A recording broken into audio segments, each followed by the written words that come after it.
आप सभी विद्यार्थियों का इस चैनल पर हार्दिक स्वागत है। इस टॉपिक में यूपी बोर्ड द्वारा जारी किया गया मॉडल पेपर जो है इसे हम बहुत ही आसान तरीके से समझेंगे। तो आइए बिना रुके हम इसे समझते हैं। यहाँ पर आप देख लीजिए, जो पेपर है वह गृह विज्ञान का है और जो प्रश्न पत्र है 2023-24 का कक्षा 10, यह जो पेपर है वह बोर्ड के द्वारा जारी किया गया है।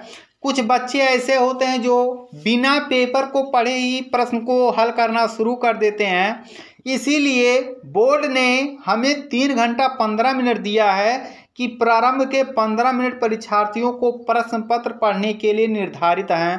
पूर्णांक आपका 70 नंबर का होगा। तो आइए जो दिशा निर्देश दिए रहते हैं उसे हम समझ लेते हैं। यह जो पेपर है वह केवल बालिकाओं के लिए है, गृह विज्ञान क्लास 10th का। सभी प्रश्न अनिवार्य हैं। इस प्रश्न पत्र के 2 खंड आ तथा बा हैं। खंड आ में 1 अंक के बहुविकल्पीय प्रश्न हैं जिनके उत्तर OMR शीट उत्तरक पत्रक पर देने हैं। खंड आ के प्रत्येक प्रश्न का निर्देश पढ़कर केवल प्रदत्त OMR उत्तर पत्रक पर ही उत्तर दें। OMR उत्तर पत्रक पर उत्तर देने के पश्चात उसे नहीं काटें, न इरेजर या व्हाइटनर का प्रयोग ना करें। प्रश्न के अंक उसके सम्मुख अंकित हैं, यानी जितने भी प्रश्न दिए गए हैं, कौन सा प्रश्न कितने नंबर का है वह आपका दिया हुआ है। अगला है खंड बा में 50 अंक के वर्णनात्मक प्रश्न होंगे, यानी आपको लिखना है। और आपका जो अंतिम निर्देश है, प्रथम प्रश्न से आरंभ कीजिए तथा अंतिम प्रश्न तक करते रहिए। जो प्रश्न ना आता हो उस पर समय नष्ट करें। आप लोग प्रयास ये कीजिए कि जो भी हम पेपर पा रहे हैं जब कॉपी में लिखेंगे तो वह सीरियल से लिखें, जिससे कि आप अधिकतम नंबर पा सकें। तो आइए खंड आ को हम शुरू करते हैं। जो हमारा खंड आ है वह बहुविकल्पीय है। प्रश्न संख्या 1 से 20 बहुविकल्पीय है। निम्नलिखित प्रश्नों में प्रत्येक के 4-4 बहुविकल्पीय प्रश्न दिए गए हैं। उनमें से सही विकल्प चुनकर क्रमवार उत्तर पत्रक पर अंकित करना है। तो आइए अब पहला प्रश्न देखते हैं।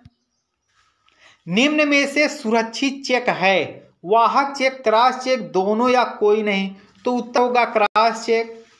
अगला है रोगी को ले जाने के लिए प्रयोग करना चाहिए। चारपाई का तो करेंगे नहीं, डोली का तो करेंगे नहीं, कुर्सी का नहीं, स्ट्रेचर उत्तर होगा। अगला है अशुद्ध जल से होने वाला रोग पोलियो, पेचिस, हैजा या सभी? तो इसका जो सटीक उत्तर होगा तीसरे प्रश्न का वह होगा हैजा। चौथा प्रश्न हम देखते हैं। वॉशिंग मशीन से बचत होती है समय की, श्रम की, सर्फ की और सभी की? तो उत्तर होगा सभी की। ठंडे स्पंज में क्या प्रयोग करना चाहिए? बर्फ का पानी, बर्फ, ताजा पानी या घुली हुई बर्फ का पानी? तो 5वें प्रश्न का उत्तर होगा घुली हुई बर्फ का पानी। 6वां प्रश्न है वाटर फिल्टर में कोष्ठ होते हैं, कितने भाग होते हैं? 1, 2, 3, 4? तो आपका उत्तर होगा 4। 7वां आपका प्रश्न है मोती झारा का संप्राप्ति काल है 7 से 21 दिन, 2 से 3 या 4 से 6 या कोई नहीं? तो इस प्रश्न का जो उत्तर होगा वह होगा कोई नहीं, क्योंकि इसका संप्राप्ति का जो काल है वह 10 से 12 दिनों तक है। अगला प्रश्न है रुधिर की शुद्धि किस अंग में होती है? रुधिर की शुद्धि किस अंग में होती है? पाचन अंग में, फुफ्फुस में, हृदय में या त्वचा में? तो 8वें प्रश्न का उत्तर होगा फुफ्फुस में। 9वां आपका प्रश्न है भोपाल दुर्घटना किसका उदाहरण है? वायु प्रदूषण, जन आंदोलन, ध्वनि प्रदूषण या रेडियोधर्मी प्रदूषण? तो उत्तर होगा रेडियोधर्मी प्रदूषण।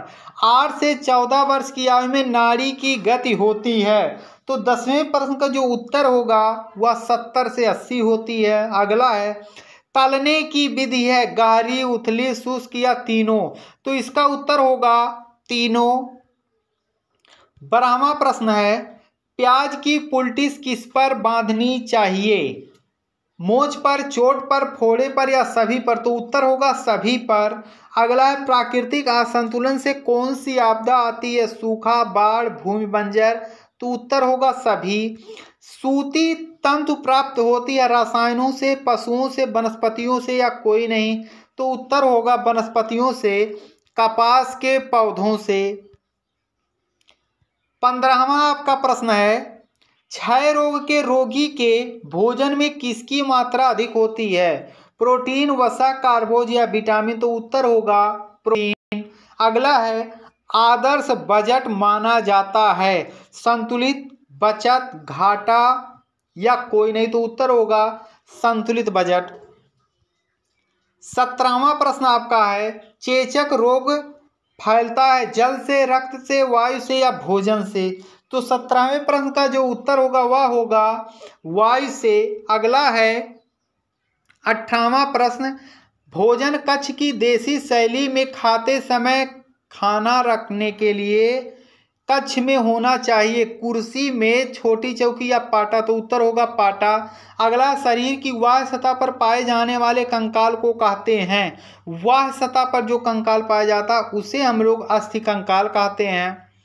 20वां और अंतिम प्रश्न है, श्वास गति व नाड़ी गति में संबंध होता है। श्वास गति व नाड़ी गति में संबंध जो होता है वह 1:4 का होता है। खंड बा को देखते हैं। निर्देश है प्रश्न संख्या 21 से 26 तक अति लघुत्तरीय प्रश्न है। प्रत्येक प्रश्न का उत्तर अधिकतम 25 शब्दों में लिखिए। पाला लचीले बजट से क्या तात्पर्य है? ओजोन परत का क्या महत्व है? नाप लेने की 2 विधियों के नाम बताइए। मोच किसे कहते हैं? खड़े होकर भोजन पकाने से क्या लाभ है? ठंडी सेंक की विधियां बताइए। इसे आप अपने शब्दों में लिख सकते हैं। प्रश्न संख्या 27 से 31 तक लघु उत्तरीय हैं। प्रत्येक प्रश्न का उत्तर अधिकतम 50 शब्दों के अंतर्गत लिखिए। कार्बोहाइड्रेट एवं प्रोटीन पोषक तत्व की सुरक्षा के उपाय लिखिए। सभी प्रश्न 4-4 नंबर के हैं। शरीर में जल के कार्य बताइए। एक साइकिल का क्रय मूल्य 1600 रुपये है। यदि इसका विक्रय मूल्य 2000 रुपये है तो लाभ प्रतिशत में बताना है। खपच्ची का प्रयोग कब और क्यों किया जाता है? भोजन पकाने के क्या उद्देश्य हैं, समझाइए। अगला निर्देश है प्रश्न संख्या 32 से 34 तक दीर्घ उत्तरीय हैं। 32 और 33 में विकल्प दिए हैं। एक ही विकल्प का उत्तर लिखना है। प्रत्येक प्रश्न का उत्तर लगभग 100 शब्दों में लिखिए। विकल्प का मतलब ये है कि आपको 2 प्रश्न ऑप्शन में मिलेंगे और एक का ही हल करना। जैसे देख लीजिए, पारिवारिक व्यय का क्या तात्पर्य है? पारिवारिक व्यय को प्रभावित करने वाले कारकों का वर्णन कीजिए। अगर यह नहीं आ रहा है तो आप इसको हल कीजिए। गृह गणित क्या है, इसके महत्व को बताइए। इन दोनों में से एक का ही उत्तर देना है आपको। और सभी प्रश्न 6-6 नंबर के हैं।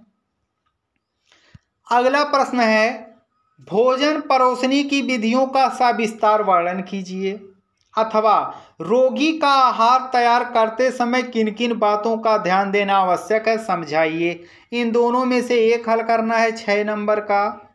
उसके बाद जो आपका प्रश्न है 34वां, घर में सिलाई करने से गृहिणी को क्या लाभ होता है? एक गृहिणी को इसका ज्ञान होना क्यों आवश्यक है? वेरी इंपॉर्टेंट क्वेश्चन है सभी। तो ये सभी जितने भी प्रश्न दिए गए हैं या बोर्ड द्वारा जारी किया गया मॉडल पेपर है, आप सभी विद्यार्थी इसको तैयार कर लें जिससे कि आप बोर्ड एग्जाम आसानी से दे सकें। और जो बच्चे इस चैनल पर नए हैं कृपया चैनल को सब्सक्राइब कर लें, क्योंकि इस तरह के इंपॉर्टेंट वीडियो इस चैनल पर मिलते रहते हैं। आप सभी का वीडियो देखने के लिए धन्यवाद।